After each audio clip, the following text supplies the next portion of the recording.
Hey, Laura. Hey. So good to have you here on our podcast, Psilocybin Says. And I'm just really looking forward to hearing more about you and your journey as a health practitioner, and also your journey personally in healing and with psychedelics as a part of that. Well, thank you for having me. I'm happy to share. Yeah, so just take our listeners through some of your background that first brought you into being a support for others in their healing journey, and then we'll use that as a way to kind of move towards the psychedelics, if you would. Yeah. Okay. So it's a little challenge to know where to start the story, because it's almost like I could go from lifetimes ago, or do I just start in this lifetime? Right. But we'll just start with this one. And Okay. So I was raised in a small town and in a Christian, the word cult is a strong word, but I think it does apply here in that we were very isolated from the community at large. It was a family set up. So my uncle was the minister, my dad was the deacon, my mom sang in the choir, we sang in the choir. My grandmother was the matriarch of the church. So it was very much this family anchored church. It was very blended. There wasn't really any separation between the family and the church. It was the same. Mm-hmm. And there was a lot of positive to it. It was a really clean lifestyle. We didn't drink any alcohol. We, of course, didn't smoke. We didn't go to the movies. We didn't go to dances. We didn't go to sporting events. I mean, we went to church and we were at home and we were with family. We grew our own food. So there was a lot about it that was really beautiful and lovely. And I think that's one of the things that can make being in a cult situation complex and challenging, because there is a sense of community, a sense of bond, a sense of love. And so then when the darker aspects or the more negative aspects come in, it's really confusing.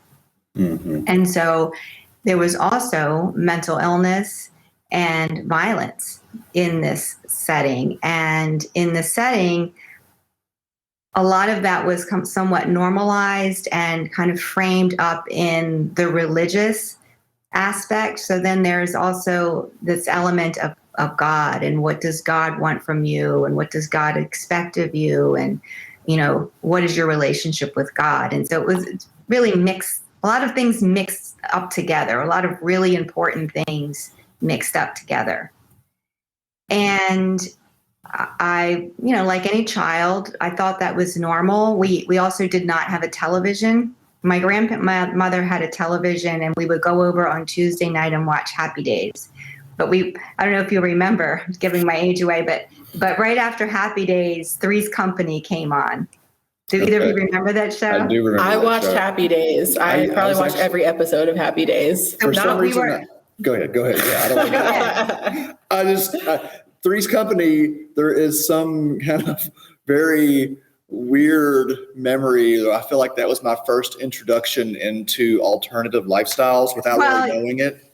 Yeah. Well, what's interesting is we were allowed to watch Happy Days. Mm-hmm. But we were not allowed to watch Three's Company, because Three's Company were two women and a man living in an apartment, and they talked about sex. And so it was really, really racy. We weren't allowed to watch that. But it was also a small town. So I think even if it hadn't been the religious environment, I was still also in this kind of sheltered small town environment, so a lot of that was normalized. And then I got a job right out of high school, and I was working in an office, and I was still in that small town, didn't go off to college, didn't leave, because in growing up, you didn't leave. It was not normal to leave your father's house unless you were married. So, and you weren't allowed to date boys who were not in the church. Mm-hmm. And the church was really small. It sounds like a recipe for disaster. So, and I'm just going to be honest, I basically recruited someone to come into the church and marry me. And that's how I got out. Wow. Now, I didn't do that consciously, but when I look back and I'm really honest with myself, that's what I did. And I kind of knew it was a mistake, and I wasn't in love with the man, but I wanted out. So once I got out, then gradually I stopped going to the church and I went to this other church, which was probably by anyone's standards still a pretty, what you might call fundamentalist Christian church, but it was woohoo, like the women were allowed to wear pants and people went to movies and women wore jewelry. And so it was like, these people are super racy, they're really getting away with all kinds of stuff. And so I kind of started gradually getting out. And then I'm thinking about this now, like exactly how it went. It was gradual. Then I just kind of got away a little bit more and more and more. And then I started college. That was a big thing. I started nursing school. I went to a community college, and then the world started to really open up. And I was working in a health club, and I was with my coworkers, and they would say after work, we're going out for a beer. Let's go. And I would say, I don't drink. And they were like, what do you mean you don't drink? Everybody drinks. And I was like, no, I've never had a drink. I don't, have a drink. And so, but then they would then bring the 6-pack in, here, have a sip, have some. So then, within a few months, and now I'm having a drink. Oh, let's go dancing. So now I'm out dancing. So for the first time in my mid-20s, I'm doing things that what a lot of people do in their 16, 17, and the whole world opens up. And then, and in that process, I got divorced from the man that I recruited. Mm-hmm. God bless him. And met a Jewish man. And so then I did the really horrible thing is I converted to Judaism. Wow. Okay. So yeah. So there's so much that's happened already, and I'm so curious about this story. Courtney and I, we didn't realize, A, when we started the church, and B, as we've been developing the podcast, that we were going to be encountering so much religious trauma, but it is so prevalent. And, I am certainly, I don't want to say a victim, but I have been subject to my fair share as a recovering Catholic. And I'm so curious for you, like the family dynamic and how that shifted once you started to move away. You spoke a little bit on your website. I'm imagining in your book as well, you talk about some of the abuses that occurred through the church. And I'm trying to visualize, the size of the congregation, how much of it was family, this secrecy that so often occurs in these small communities it's just so tragic. So can you talk a little bit about the shifting family dynamic when you finally started to talk about the abuses experienced and how that, what that did to your relationship with your family outside of the church even? Yeah, that's a good question. And it's hard to look back and say, how did that even happen? And how did that go on? And how did, it's not like it happened in another country or, thousands of years ago. It wasn't Exactly. that long ago. I mean, it was, but it wasn't. It was pretty black and white. So there was not really any gray area. And it was, you're either in or you're out. So there was not a place for questioning. And I remember even being 11 or 12 years old and saying, okay, God is a God of love, but God hates everyone who's not in this church and doing everything that we're doing. So, I mean, it was so extreme. And I talk about this in my book. We talked about the rapture all the time. Mm-hmm. Like God's coming back and God's going to take the chosen people up to heaven. Any minute, it's going to happen at any minute, and you have to stay super clear, clean, and holy and spiritual, because you could do everything good and right every day, but if in that moment that God decides the rapture, it's happening now, and you've had one thought of lust or envy or one unholy thought, you're going straight to hell and you're going to burn forever and ever and ever. And that is the way. I mean, it was that extreme. They talk that this fire and brimstone, but it was all the time. It was constant, to the point where if I was at the grocery store with my mom and I couldn't find her for a second, I would think the rapture had happened and I was left, because I was at least smart enough to realize that I was not going to live up to these standards. Like I kind of like always knew that I was going to hell. Like, I don't think there was really ever any question. I was like, I see these rules. I know that in my heart, I'm not this level of perfection. So it was this constant fear of, God's coming back and I'm lost forever. And one of the things we would do, like as an activity, they would take us in a bus and we would go to a neighborhood and we would have these little pamphlets. And even as kids, and we would have to go and knock on people's doors and give them these pamphlets that said, essentially, if you don't come to our church, you're going to hell. And there would be pictures of people burning in hell with boils on their body. I mean, it was really graphic. Mm-hmm. And this was like a Saturday afternoon is what we did. And if you didn't, so we had to, we were told to take your Bible to school every day. And every conversation that you have with another child is an opportunity to save them, to convert them, to bring them into the fold so they don't go to hell. And it sounds like crazy but that was my life. Wow. And all the while knowing that you're going to go to hell. Yeah. Yeah. So it's like this double bind, like constantly. And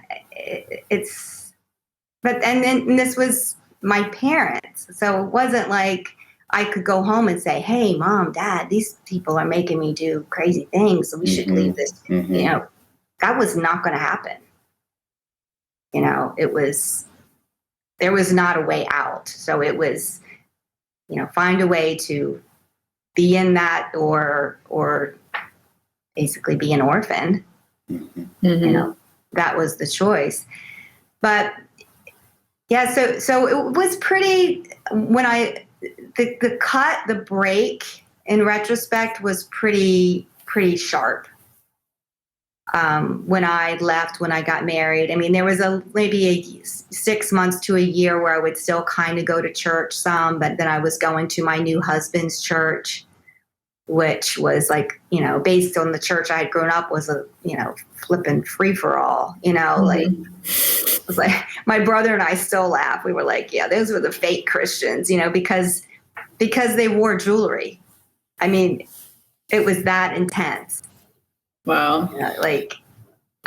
So when I left, and it was, I didn't grieve it at the time, but I do think that was part of what I've had to grieve is the loss of my family. Mm-hmm. Because I either was going to have somewhat of a normal life or I was going to stay connected with my family. And my family, for the most part, are still in that church. Mm-hmm. And your brother, you have a relationship with now? Yeah, so he left. And then when my sister left, and then when my father died, my mom left. Oh, okay. Oh, wow. Okay. Yeah. So we left, and I had one cousin who was about my age. He's maybe a year young. He's about a year younger, and he and I were baptized on the same day. So we were had a very similar, trajectory. Mm. And we were friends on Facebook. And I was very nervous about my family reading the book or anybody read. I mean, I don't really have much contact with them. Mm-hmm. But when my cousin, he saw that I wrote a book and he read the book, and I was very nervous. Like, what is he going to think or say? And he essentially said, I didn't have the same experience that you had. And Jesus has never failed me, or something to that effect. And that was the end of the conversation. And I said, I'm happy that you're good, and I love you, and I hope I get to see you again someday. So what I found in myself, my experience, is that my family, who I've, for the majority of, the vast majority of my family, siblings, parents, aunts and uncles, I don't have any contact with because of this dogmatism and insistence that I'm evil for my life. But I am such, in those communities, the one you're talking about, the one that I grew up in, there is no willingness to talk about anything other than this kind of ongoing fear-based projection of what life is like. What is it about yourself?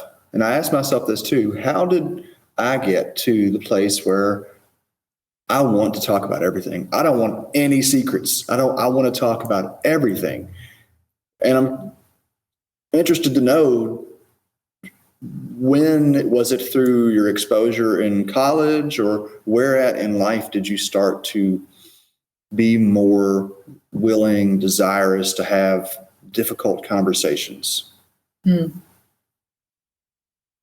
I still don't like difficult conversations. Oh, well then. No.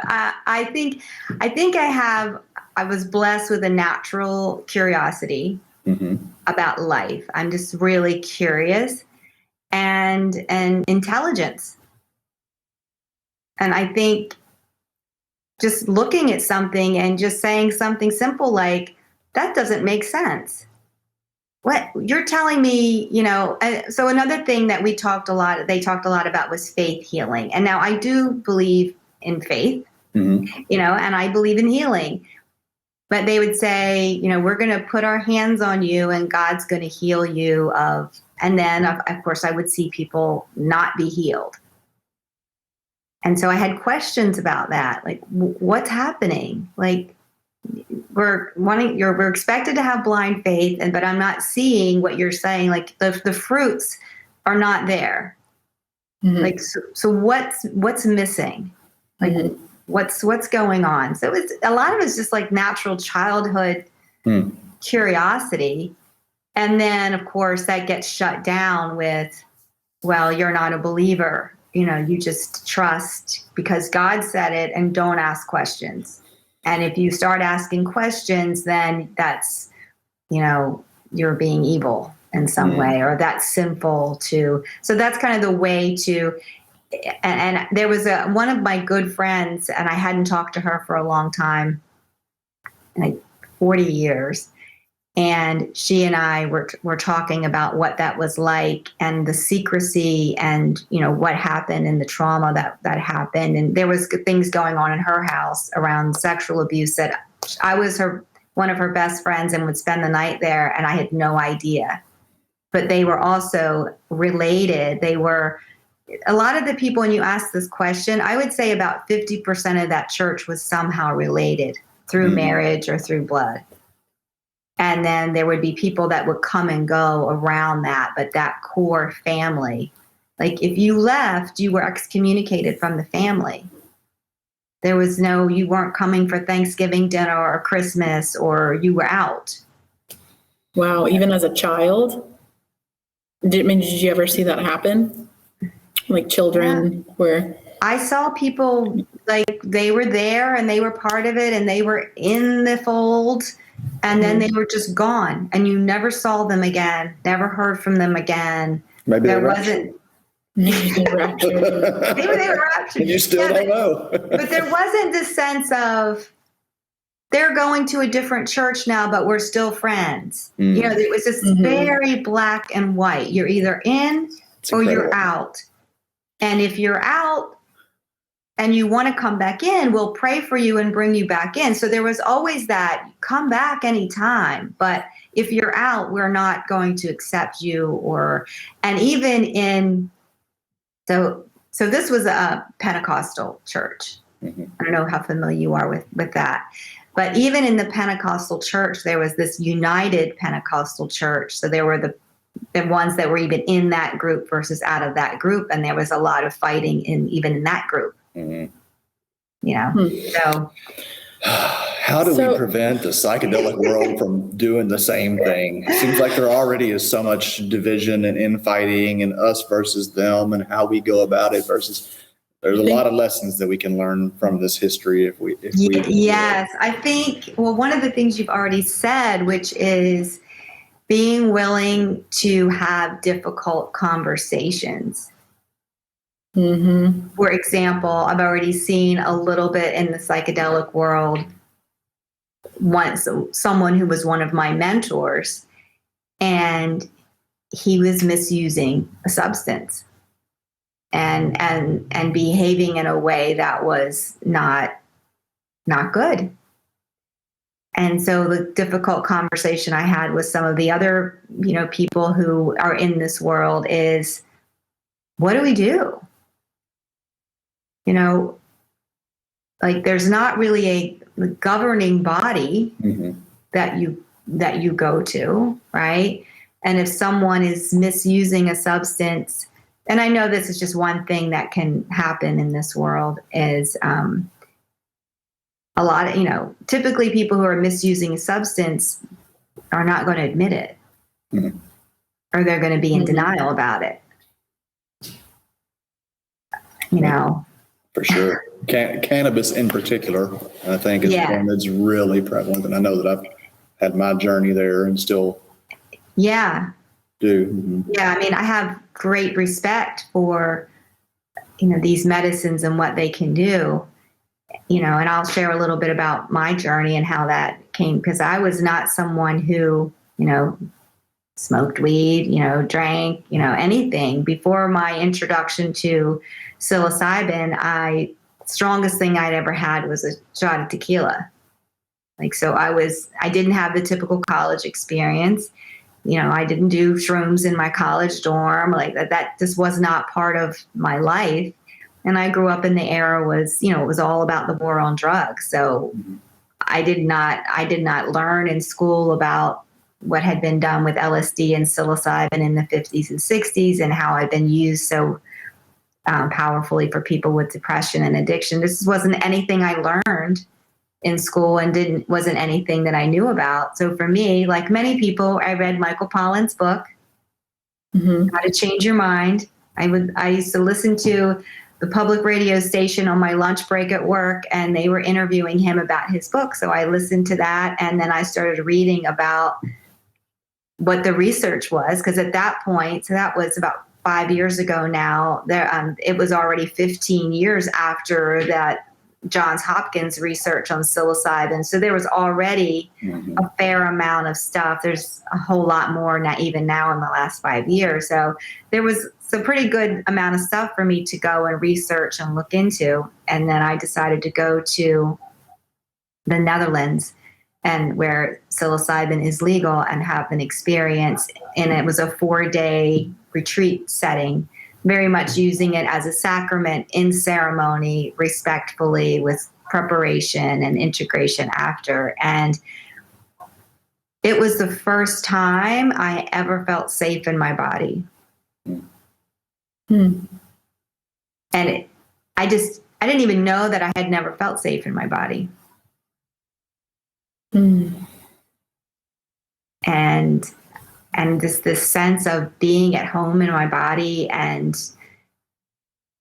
so obviously I'm here on Psilocybin Says talking to you about it. So obviously it was a transformational experience that then impacted my life. And so not a surprise, because of what happened, I had undiagnosed complex PTSD, and because I was very good at hiding it, I had some fairly good adaptations.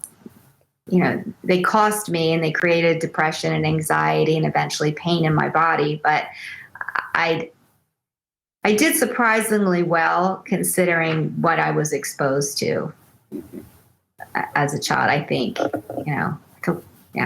feel pretty grateful about that. Wow. So you said when you went to the Netherlands, your retreat there consisted of 1 or 2 experiences? Just one. Mushrooms? So have you ever been to the Netherlands or had experience there? I've been to Holland. I did mushrooms on the street and met with Socrates and Plato and all the wise ones there. Yeah. So, in the Netherlands, they have the coffee shops or the shops, and you just go in and you buy your truffles. It's in a container in a cooler. And so they met us. The group is now called Alalaho, but it was part at that point, the Psychedelic Society out of the UK. Oh, yeah. I've had some. Stefana Voss, she was there. She and a few other of the women were there as our guides. So they met us in town. We bought our truffles, and then they took us out to the countryside. We were in a house together. There were 12 women, and we started the preparation right away with a lot of meditation and yoga and talking in circles and sharing and doing all of that. And then the day of the ceremony, we mashed it up. We had a ceremony. We talked and had a circle, and then we mashed up our truffles. We took them and prayed over them, and then we came back in and they poured hot water with lemon and ginger, I think, over them. So we drank it like a tea. And we were in very much a ceremonial space, and I was terrified. I was like, it was funny because a lot of us were wearing white, and we had a lot of white blankets. We were in this big room together and like going to drink it. And I was thinking, is this some kind of David Koresh Kool-Aid situation that, I didn't know. I was really scared. Well, like with your history, of course, that's and then I was the only one who got sick. I got very sick. Well, we call it getting well. Getting well, yes. I purged a lot, we'll just say. Right. So I was the only one who purged, and I spent the first 2 hours in the bathroom, and everybody else was out, and they had their music and they were having their experience, and I was just laying, and I was feeling really sad, like this isn't going to work, this isn't helping me, I'm not doing this right, and is this the way I'm supposed to be feeling? And then I realized that I was actually having a conversation with the mushroom. And the mushroom said to me, "You realize you're talking to a mushroom. Do you really think this still isn't working?" It was like, and I was like, oh, yeah, okay. And it was very much like meeting an old relative, like a sister. That's what it felt like. And I even said to her, why did I have to purge? And she said, well, I was a little pissed off at you because you've been gone so long. So it was like the sister that says, they're mad at you because you've been gone so long, but then they're really super happy to see you. It felt like a homecoming to me. And it felt very familiar. It was like the most unfamiliar and the most familiar experience that I'd ever had at the same time. Wow. That's very brave of you to make the decision to do that, to travel to another country, which I guess I'm just assuming you hadn't been to the Netherlands at that point. And just considering all that you said about your childhood and staying in the same town, and to decide to do that with women that you didn't know. Yeah. That's very brave. It is kind of brave. I had been, I knew about ayahuasca. I had a friend who had been to an ayahuasca ceremony about 10 years prior. And at that point, I was very early on. I think we're all on a spiritual journey, but let's just say I became conscious that I was on a spiritual journey and became more of a conscious seeker because I was having a lot of pain in my body and I didn't understand why. Really, that's what set me off on the depression and the anxiety I'd been dealing with for so long that I was just like, okay, that's just the way I am. But the pain in my body was like, I'm not going to accept this. I don't know what this is. And I'm going to find out what's going on. And so I explored all conventional Western medicine had and was going from doctor to doctor and trying and this and that and the other. And finally I said, all right, I guess I'm just going to have to accept that I have chronic pain now. Let me go take some stupid meditation class and learn how to meditate. Like, this is ridiculous. I was angry, pissed off. And it just so happened that my meditation teacher was a minister. It was at a college. And I told her what was going on, and she handed me a bag of cassette tapes. Courtney, you probably have never had a cassette tape, have you? I did actually. Oh shit! I used to carry a boombox around in my first car. I used to dub radio songs to cassette tapes, actually. Okay, so it was Carolyn Mace. Have you guys heard of Carolyn Mace? MYSS. It was her book, Anatomy of the Spirit.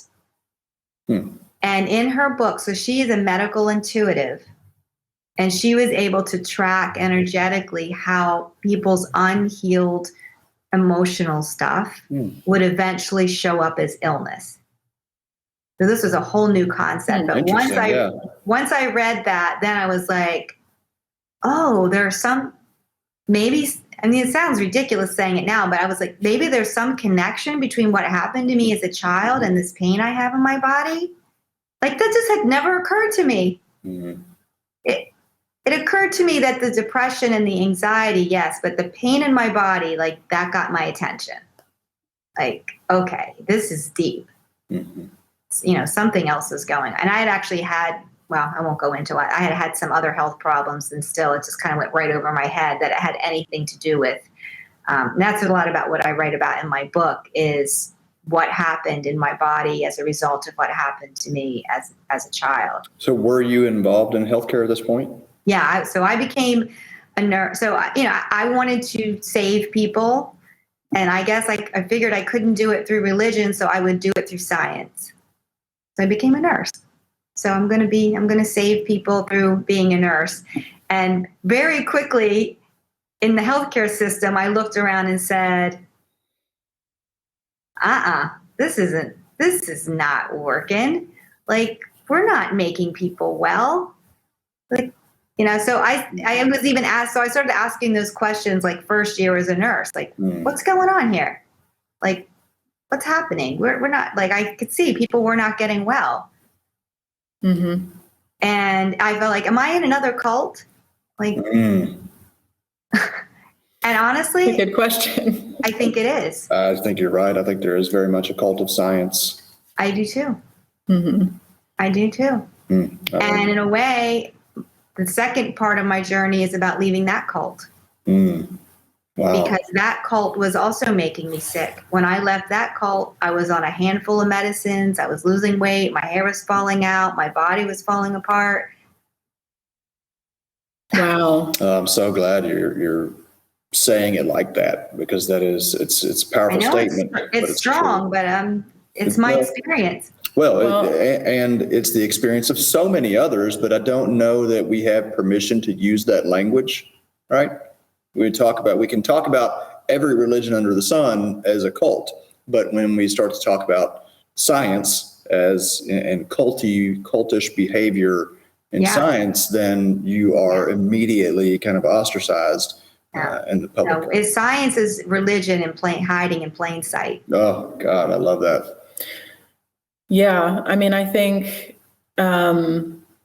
being where we're at now with Sanctuary and all of the other plant medicine churches that are opening all around the country right now, I think that right there is why we are all kind of rising up and ready for a new non-dogmatic spirituality approach as community.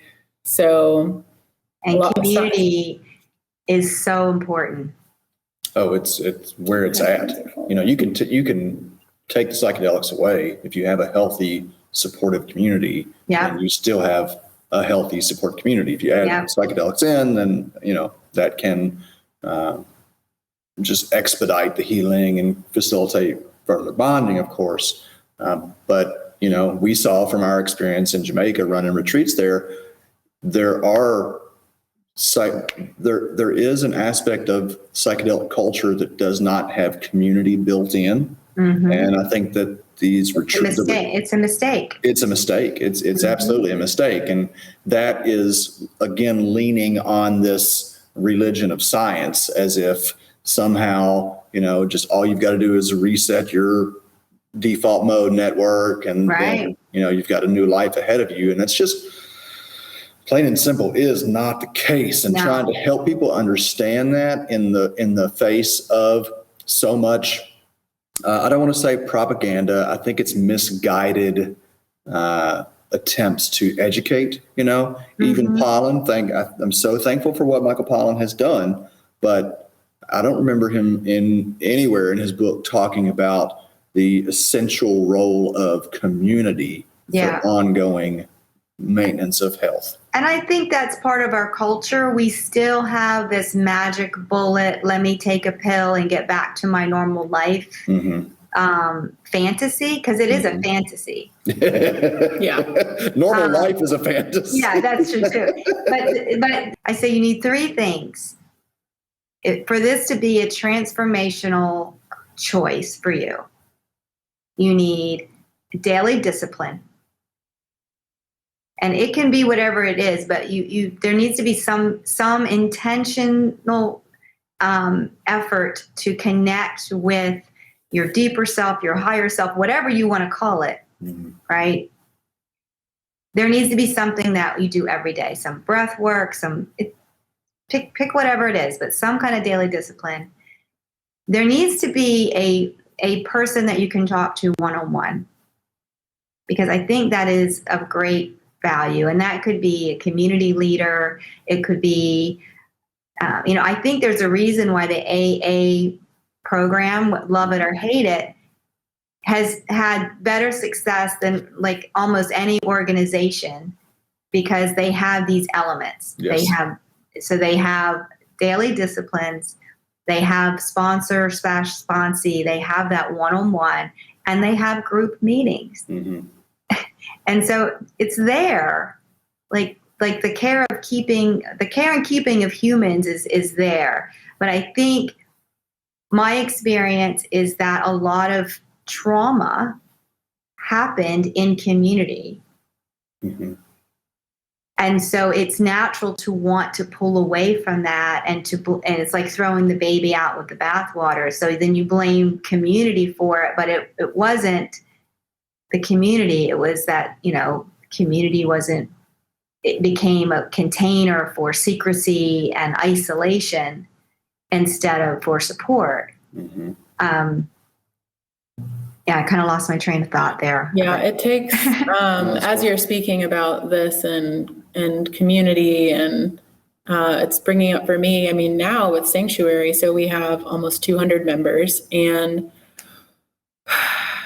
I will say, we've seen and we'll probably continue to see how important really, really good communication skills are when it comes to community. When you start trying to mix all these different elements of life and work together, it presents challenging conversations. Like you talk about integration in real time, day to day, week after week. Well, then you start actually seeing everybody's stuff come up in real time as you're trying to plan things together as a community.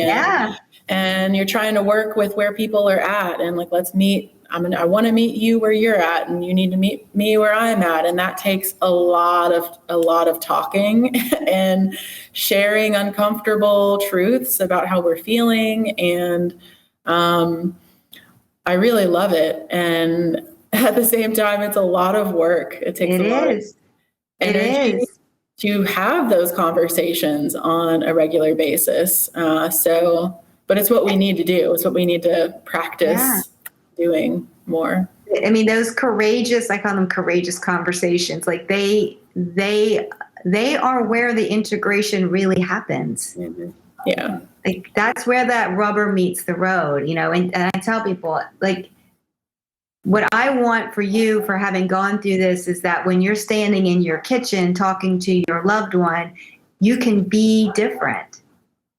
If that doesn't happen, it was all a waste. If you can't show up differently at the grocery store, then what was the point?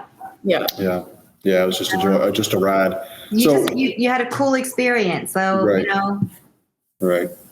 Well, where are you now in your personal practice with psychedelics overall, or psilocybin specifically?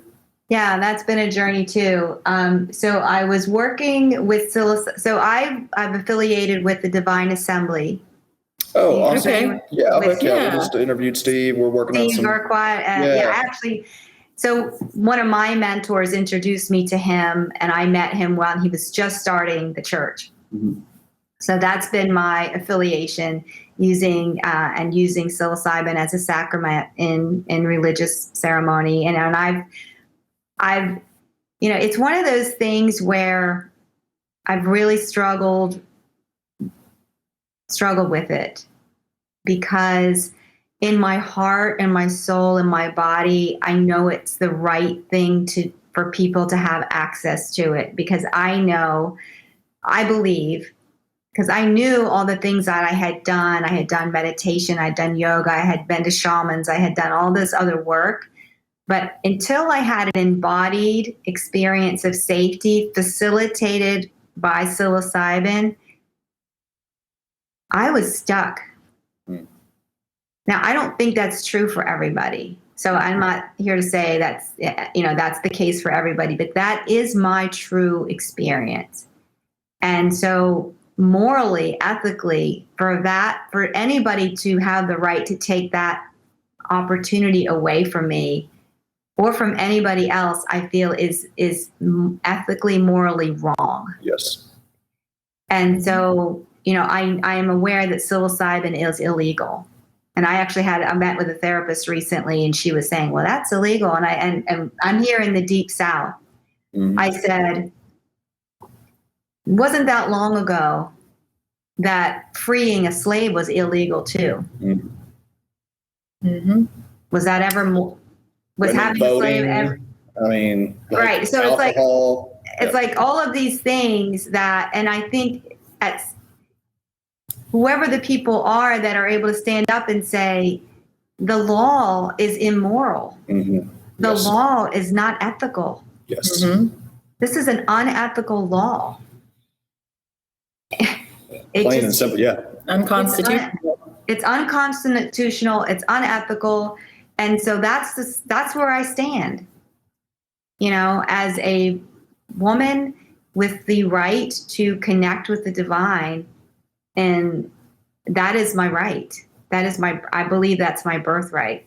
And that colors outside of the line as a healthcare professional. Right? Like mm-hmm. that's mm-hmm. colors outside of the line. So Oxycontin and all of the. Well, one of the things I do, I actually work in an opiate recovery center, so I can see the damage mm-hmm. that mm-hmm. illegal.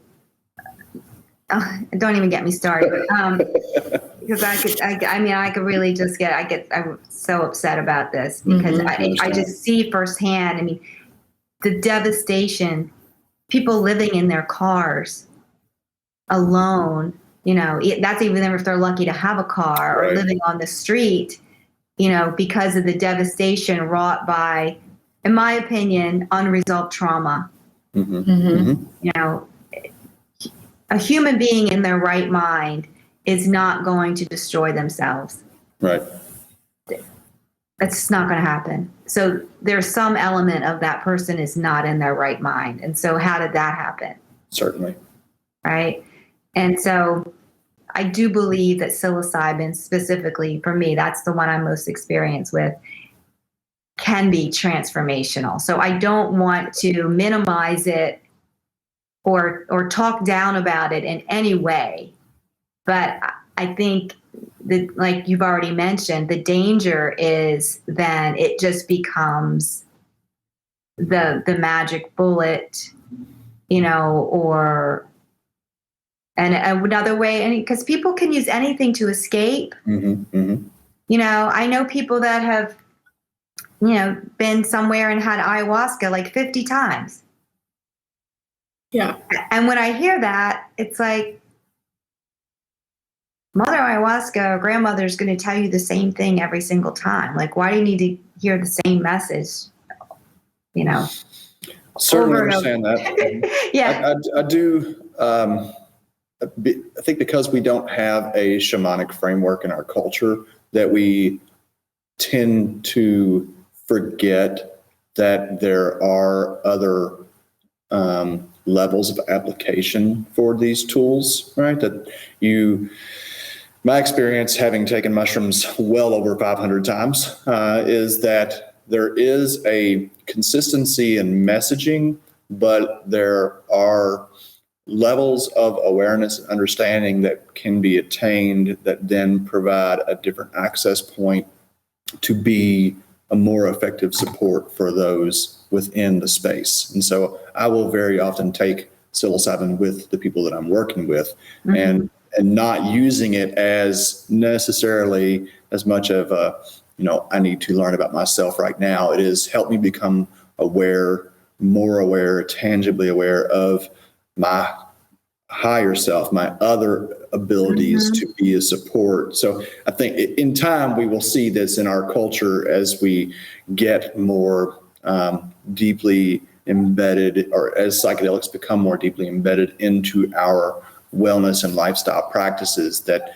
there are certain people, and it's just like in shamanic cultures, not everyone was using the medicine in that way, but we will see that a certain percentage of practitioners kind of go beyond this using the medicine to get some kind of a message or a clarity necessarily. Does that make sense? Yeah. I mean, what's resonating for me in that is a couple things. One is we have so much to explore and learn about how this is really going to be part of our world. And we're just now scratching the surface. And then, the closest I can relate it to is the shaman in the ayahuasca ceremony. They drink ayahuasca, and it's like, because they are traveling in that dimension with you as your guide, they're in that different frequency, that different space, that different, whatever, that different world, that non-ordinary world where you can access. And I do think, that's not something I've ever experienced, but I could certainly see where there would be value in that. So what is your personal practice like? How are you continuing to engage with psilocybin? So currently I microdose. It's like, what's smaller than a micro? Like a micro. It's like the tiniest bit once, because I am extremely sensitive. And this is one thing I learned over time, which is probably why I purged the first time. Like I have a response to 1 gram that most people have to 3 or 4. I can understand that. 1 gram, and I can see all my ancestors when I look in the mirror. I mean, I can see all the way. I can actually even look at my dogs and see all of their ancestors with 1 gram. That just takes a while to get to know that. So I do the microdose once a week, and that's what I've landed on. And that's plenty for me, works just fine for me. And then I have experience. So in the beginning, I had my big dose in the Netherlands, and then I had about 6 months later, I had another macro dose experience, and then I had a third one. And then so in the past, maybe every 6 months, I would say I have what I would call for me a macro dose. And then I have on occasion done what some people call a museum dose, where I'm definitely in a non-ordinary state of consciousness, but I'm not that deep. And I have experienced benefits of that kind of in between dose too, where I feel a little bit more like I'm in this world, but I'm also in that world, and I'm in between those two things. So that's where I am right now. I have had some ayahuasca experiences. and I've gotten benefit from that. I'm not sure that I will ever do that again. I've done it twice. For me, I tend to, at the end of it, when it's all said and done, I tend to get the same amount of healing from the psilocybin experience without the physical discomfort of the ayahuasca. So, yeah. And then I also worked with a therapist doing MDMA for trauma. So I've had that experience, and I can see where it's very, it's a good medicine if you're going to be in talk therapy, because you're typically very talkative with MDMA. So it lends itself well to that. But I didn't like how I felt afterwards. It felt very harsh. Like, for me, when I have a psilocybin experience, it feels like I've done something good for my brain and my body. It feels, there's no downside. There's no negative. There's no like hangover or bad feeling. With MDMA, I felt like bad. Not terrible. You know, people talk about wanting to commit suicide after. I didn't feel that, but I felt like a little fried. That's the best way I can describe it. And then I do work with ketamine with patients, clients, and I've had a ketamine experience, which was pretty interesting. It's like a near-death experience. And I had a DMT experience with a shaman with the toad medicine, which was really powerful. Wow. So I'm really curious how your journey with psychedelics and psilocybin in particular, how that's informed your view on what we could call God or consciousness, especially considering your childhood and growing up in the church and that view of the gonna get me God. Someone put so well on a recent podcast. But yeah, where are you now with your spirituality? It's ever evolving. And at this, what I feel and what I experience with psilocybin is that I am the earth. And so I would say, if I had to put a name on this entity, it would be Gaia. And I'm an emanation of her. I'm just a manifestation of her. So and when in a psilocybin experience, I can really experience, that the trees are my sisters and brothers and the plants are my, so I can feel that. I would like to be able to actually feel that connected more. But I would say that deep connection, feeling loved and supported and wanted as I am. Like that's the thing. Like just totally wanted, and not having to prove anything or do anything or just do it to deserve that. Like, and it's I am a mother. I have 2 daughters, so it feels very much like a mother's love. Like when a baby is born and you hold that, you're not looking at the child thinking anything other than this child is perfect.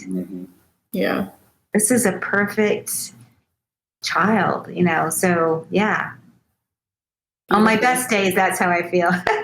And today I feel much more at peace with it. But I was just talking to someone before we got on the call that's going to be holding space for someone else for the first time. And I said, it looks like you're just sitting around and getting people a tissue or helping them to the bathroom or, like holding their hand. But don't be surprised if you are absolutely exhausted and some very intense stuff comes up for you. Oh, for sure. Yeah, no, I think that's probably one of the aspects of this work that is not discussed enough. And equally so, the healing and the energizing that can come from a shared experience as well. It very often I'm strongly reminded, particularly as the medicine is coming on and kind of on the way out the door when I'm there with folks, how fortunate we are as practitioners to receive this kind of transfer of healing energy. But you're so right that it demands ongoing personal work so that we can continue to release and allow all of that to move through and become a more clean vessel for that energy and as a support of others. And I think that's also, that brings up the importance of community. And as the landscape shifts in our culture with psychedelics, and I expect as it is now, it will move more and more towards this community model. Our community can, and we've seen it with Sanctuary so much more than we did in Jamaica, thankfully, that our community is holding space for each other as we all learn how to do that better through our sacred circles that we have every week, which is just, like getting together and talking. There's no sacrament involved there, but just learning how to do that for each other is so much better for everybody, because then it's not, totally on the practitioner who is holding that space to do it ongoing. Well, it's like Lora said, it's about empowerment. That's ultimately what we want to do. I don't trip sit for people so that just to be a support. I'm there with them to help them get to the point where hopefully they can support themselves if they feel so inclined, or they become a support to others, because what you're saying is so true, that it is this kind of revolving door of us helping each other. And something that came up for me,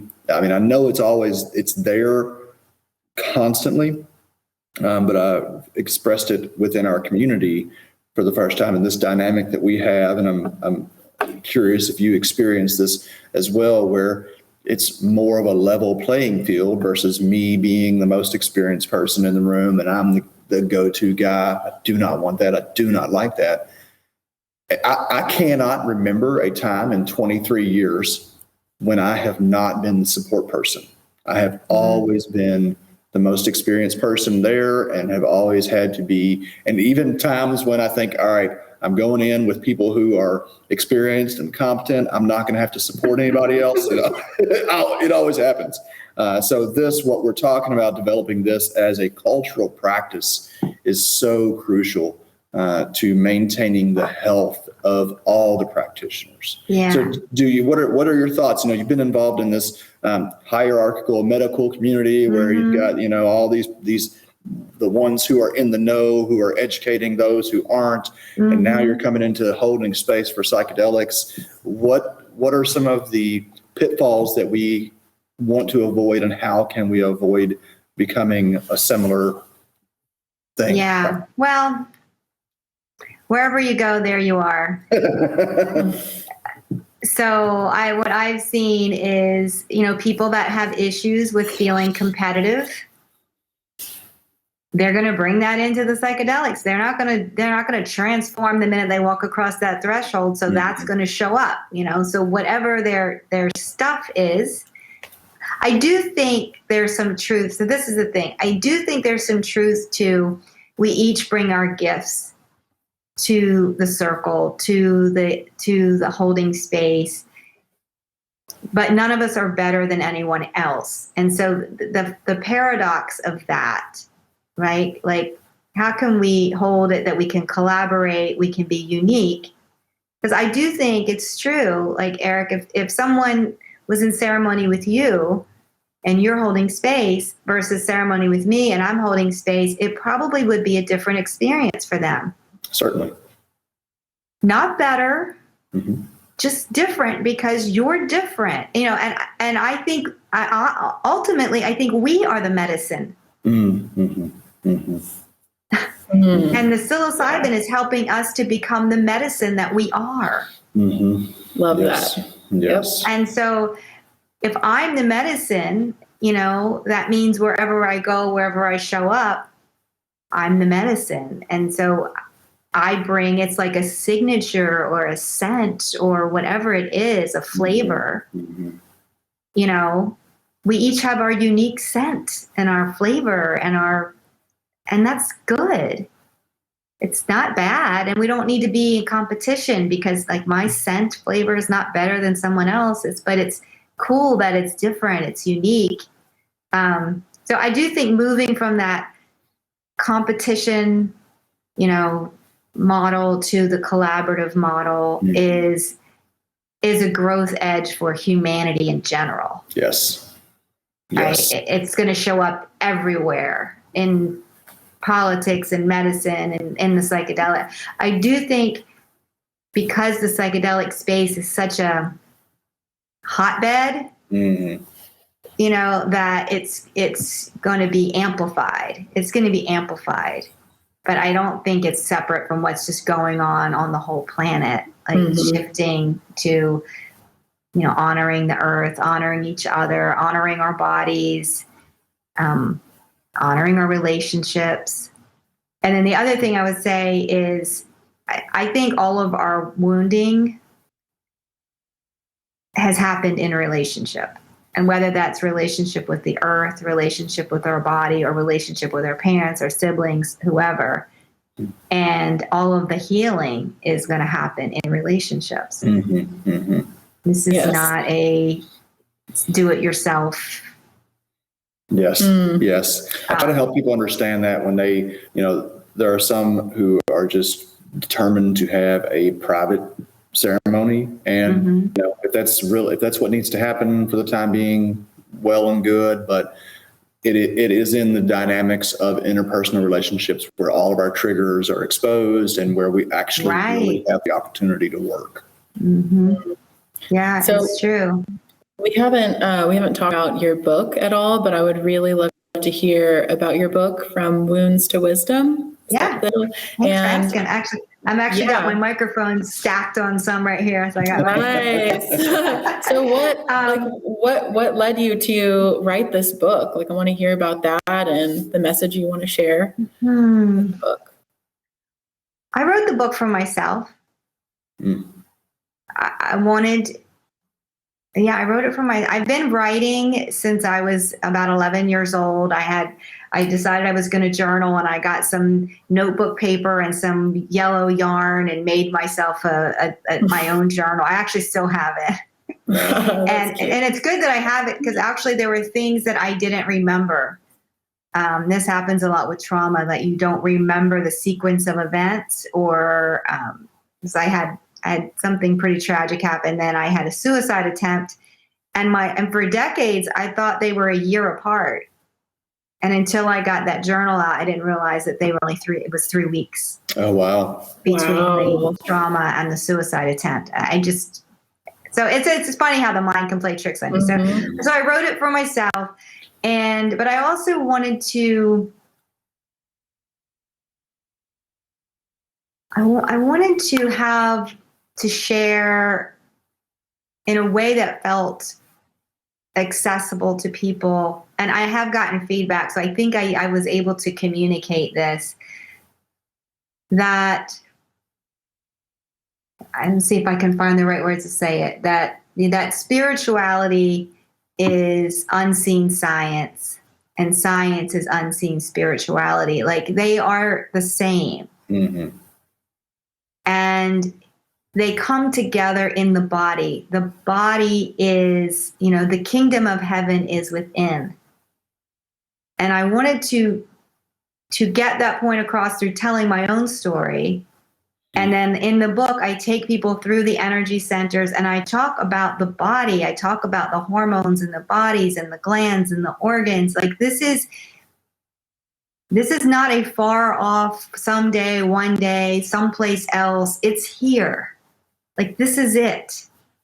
Like this, you know, and I take people through the energy centers, and then I talk about the pineal gland and the ability to connect, because, you know, to consciously connect with whatever this is that we're connecting with, that the pearly gates are in here, are inside. Yes. And so I felt like there are definitely a lot of books on the body and a lot of books on spirituality. So I thought what I could bring and what I wanted to bring was a real blend.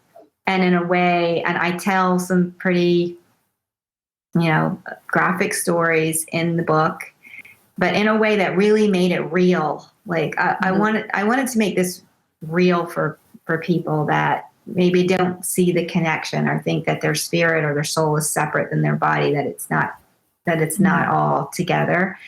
And I also wanted to, so I have a course that I offer so I've had people that reach out to me, and I wanted to have something that they could read. The book isn't not that long. It's pretty easy to read, quick.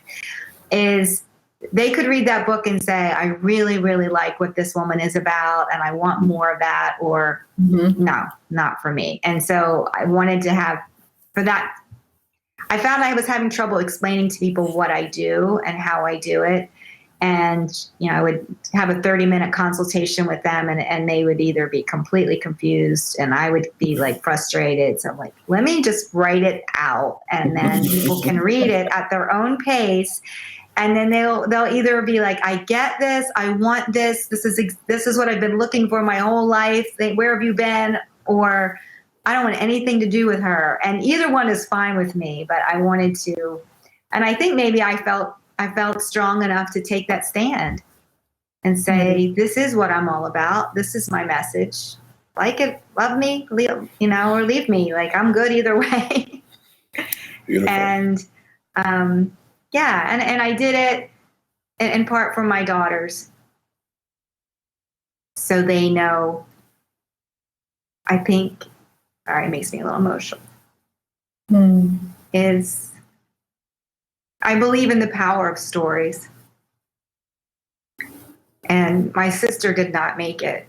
And she died from complications of opiate addiction. And so she did not get to tell her story.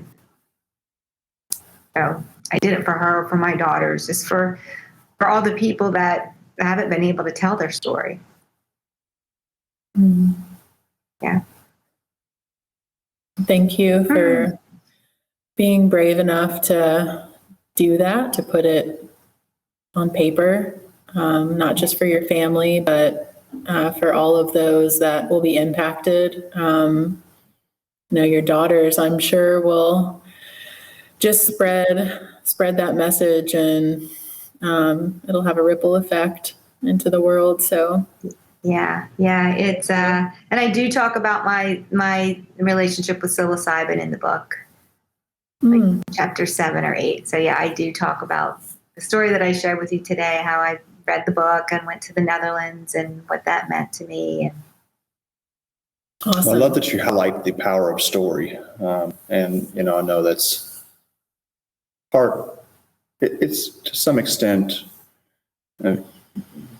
part of our culture. It is what humans are. We are our stories, right? Exactly. As we show up every day, we're the story that we tell every day.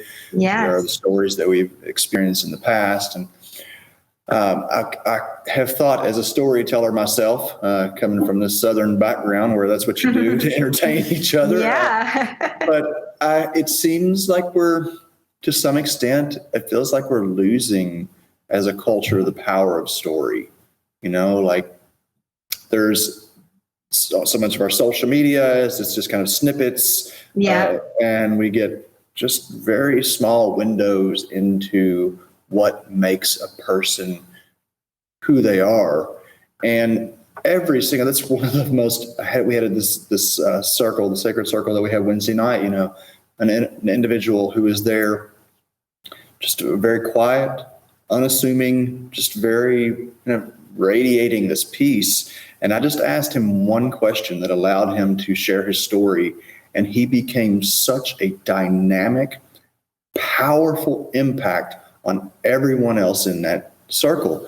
And it just kind of smacked me in the face again, as I've experienced within the mushroom space and just in working and getting to know people, the wealth that we all have within us, this kingdom of heaven, like you so aptly said, that is within us. And as we open those doors and invite others in, that we inspire them to share themselves, to connect deeper, to realize that we are so much more than just this kind of passing through of each other's lives. We are so powerful.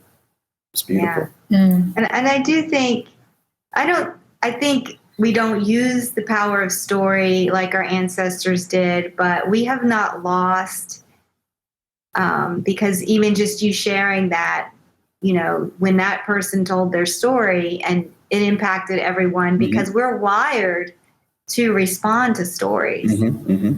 And that's one of the reasons why I use the hero's journey and invite people to tell their story in a way that they're the hero in their story, because that's what needs to happen. Not that they're better than anyone else, but they're they're equal. Yes. And up to the challenge. Yes. And we all are. It just sometimes just requires that encouragement from someone outside of us. Yeah. Or to hear an inspiring story. Or to hear that, which that is oftentimes the encouragement, is the stories that others tell. And also, it struck me, I love this. I just want to kind of celebrate this a little bit. Having come out of the retreat world, and we're still kind of, to some extent, processing all of that, and to some extent recovering from all of that, because we just dumped our lives into 7 years in Jamaica of supporting 15 people for a week, 2 times a month, and so much trauma and so much expectation and everything that was wrapped up in that. And then to top that off with, there was this sense of, we've got to stay on top of it. We've got to keep the competitive edge. And when you said that you're working with the Divine Assembly, my heart celebrated. I was like, oh, that's so awesome. I love Steve. I love what he's doing. I love seeing how this is spreading. And so just acknowledging this shifting perspective that is going to be really, really important to bring into not just the psychedelic space, but like you said, Lora, into humanity, if we are going to transcend this stuckness where we are. I mean, we're in this together. Yes. Yes. We rise and fall together. Yes. That's the deeper truth. Yes. 100%.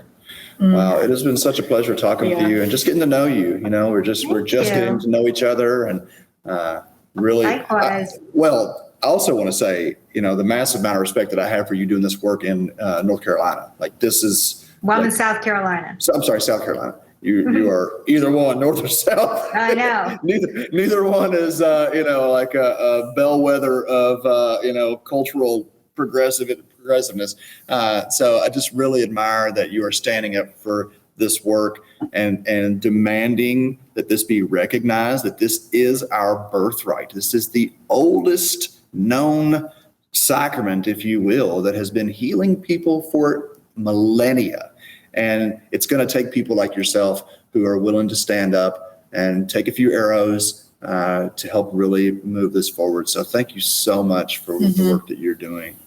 Yes. Welcome. Thank you for your authenticity and being an open book. We need a church here in South Carolina. Starting this church it's not been easy by any means, but the work that Courtney did Courtney did so much background work of building the infrastructure that this, I feel like, has been quite a bit easier. And then factor in that it is a community rather than, 5 people trying to create a business. Yeah. It's just a whole different energy, just not seeing people as employees, seeing people as like just a team working together and on a similar mission, and just open to it having its own personality in different ways. Like, this isn't our personality. This is, you're joining us. Now you get to bring your perspective and have an opinion that makes this better. Yeah. And, instead of the more like corporate for-profit model, which is like, okay, we've decided what our personality is, and now you are going to come on board and you're going to conform to it. Right. Which is very like what you were, as you were telling your story about the small town cult. You know, that's kind of yeah. a typical corporation. That kind of group mentality can exist anywhere.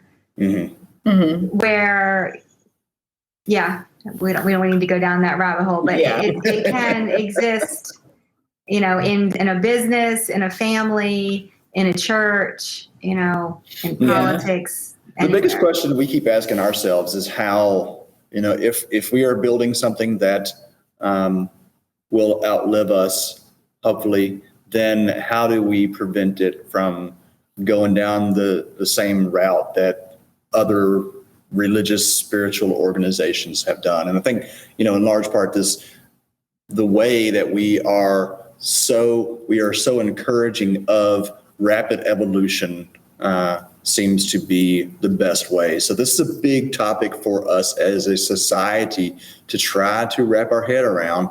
How do we avoid this fetishism of traditionalism? You know, like things have to change. And we see this, you know, people resisted the car for the horse. They wanted to stay on the horse, you know, and I find myself doing the same thing in terms of technology, sometimes resisting the evolution of technology, when the answer is to embrace it and see how we can use it conscientiously to create a more connected world. Yeah. Well, I mean, it's baked into life itself. Life rewards those who can adapt. Yes. And those who cannot, life does not reward. I mean, that's not personal. It's just the way it is. That's so true. So true. We're seeing that play out. You know, it's been a few hundred years for some of these organizations, Catholicism, but we're seeing how this stagnancy ultimately plays out. And I do love how life keeps moving. Yeah. We'll wrap us up here, Laura. Tell us what psilocybin says to you. Psilocybin says, I love you. So glad you're here. You're doing great. And keep it up. Beautiful. Love it. Beautiful. It has said the same thing to me many times. Well, thank Interesting you so how much, she has that message for a lot of it. Indeed. It's a good and simple one. Thank you, Laura. It's been a real pleasure.